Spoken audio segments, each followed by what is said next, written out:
Peter predáva pouličný časopis Notabene už 4 roky. Patrí medzi najlepších v Banskej Bystrici.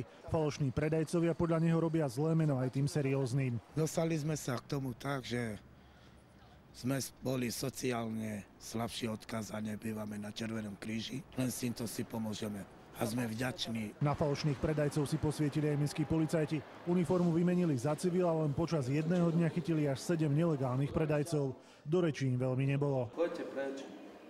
Preukazy predajcov Notabene majú jeden originál, ten majú prefotené, vymenené fotografie. Títo predajcovia mali pri sebe radov niekoľko desiatok eur. Ľudia potom reagovali tak, že napriek ich černý predajca trpeli sme aj my. Ľudia potom nechcú nás kupovať. Myslia si, že ich vydierame. Informácie o falošných predajcoch majú aj distribučné centrá, ktoré v jednotlivých mestách koordinujú predaj Notabene.